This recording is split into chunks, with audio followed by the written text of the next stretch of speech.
శుభకార్యాలకు పూజార్ల కోసం వెతుకుతున్నారా? పూజారీస్.com లో అతి తక్కువ ధరలకే పూజార్లను ముందే బుక్ చేసుకోండి. వెంటనే కాల్ చేయండి. Hi welcome to our channel. ఈరోజు మనతో పాటు ఉన్నారు భారతీ శంకరపీఠ వ్యవస్థాపకులు శ్రీ అన్నవరపు తిరుపతి మూర్తి అవధాని గారు. నమస్కారం గురువు గారు. ఓం శ్రీ మహాగణాధిపతయే నమః.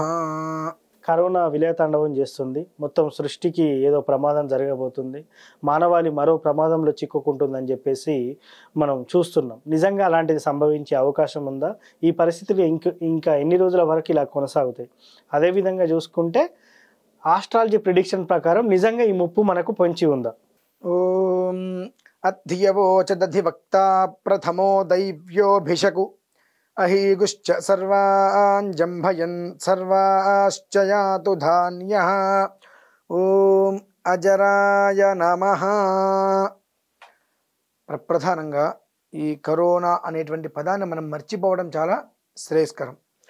అది ఇక్కడ కంప్లీట్గా పాతుకుపోయింది. ఎవరు దగ్గినా తుమ్మినా ఇదేనా అనేటువంటిది బాగా పాతుకుపోయింది కనుక ఏది జరిగినా ముందు అదేనా అనేటువంటిది తీసుకొని వస్తున్నారు. మళ్ళీ అంటే ఇప్పుడు 2 సంవత్సరాలు దాటిపోయింది కదా దాని పేరు విని, కాబట్టి మళ్ళీ ఇప్పుడు తీసుకొని వస్తున్నారు.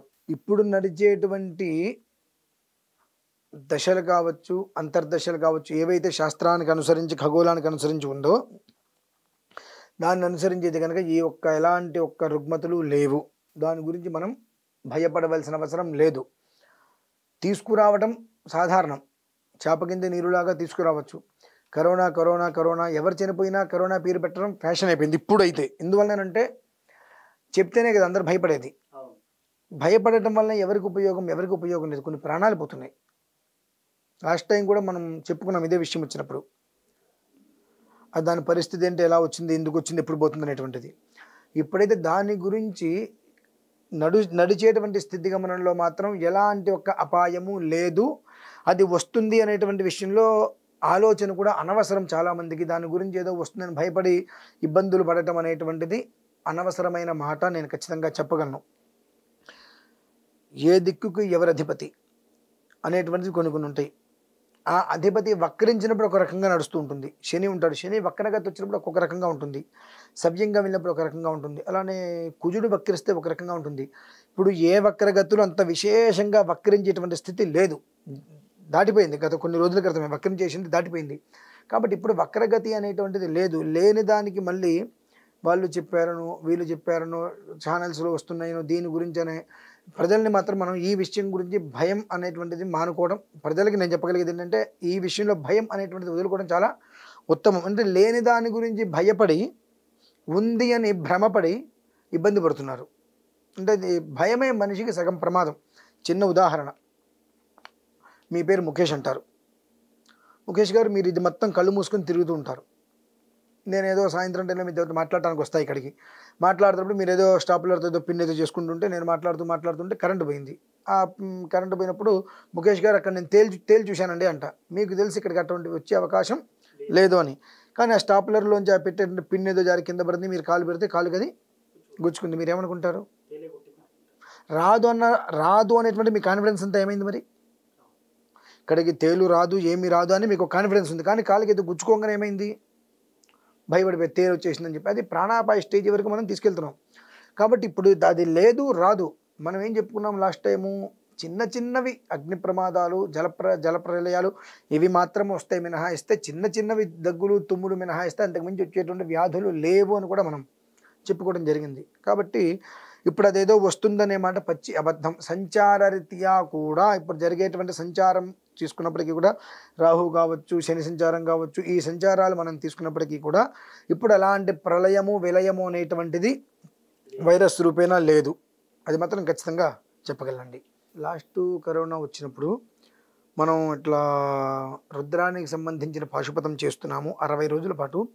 70వ రోజు కల్లా దీని పేరు కూడా మనం వినకుండా కంప్లీట్ లాక్డౌన్లో ఉన్నప్పుడు అస్తవ్యస్తం, ఒమిక్రానికి ముందు అస్తవ్యస్తం అయిపోయింది మొత్తం 2000 సంవత్సరంలో. కంప్లీట్గా బయటికి రావడానికి అవకాశం లేకుండా ఉన్న పరిస్థితుల్లో నేటికి 70వ రోజు కల్లా మొత్తం క్లీన్ చిట్ అయిపోతుంది. జనాలు యథావిధిగా బయటికి తిరుగుతారు. మేము 60 రోజుల పాటు దీక్ష తీసుకున్నాము. అందరూ ఇలా చెయ్యండి అని అన్నాం. అనంతరం ఒమిక్రాన్ వచ్చినప్పుడు 12 రోజుల వరకు దీని పేరు వింటాము. 12వ రోజు తర్వాత నుంచి క్రమేపీ అక్కడి నుంచి ఖచ్చితంగా ఒక 13-14 రోజుల వ్యవధిలో అసలు పేరు కూడా మనం అక్కడ దరిదాపులో వినాము. దానికి మేము ఈ ప్రయోగం చేస్తున్నాము. మీరందరూ కూడా ఇది కనీసం వినండి అన్నాము. కొన్ని వేల మంది విన్నారు. ఈశ్వరానుగ్రహం వల్ల వెళ్ళిపోయింది. అటువంటివి లేవు, కానీ వస్తాయేమో అనేటువంటి ఒక భయం మనస్సులో ప్రతి మనిషిలోనూ ఉంది. కాబట్టి సుబ్రహ్మణ్యేశ్వర స్వామి వారిని ఆరాధన చేయమనండి. ఎంత చేస్తే అంత మంచిది. ఎందువల్లంటే ఈ యొక్క క్రిమి అనేటువంటిది కంటికి కనిపించదు.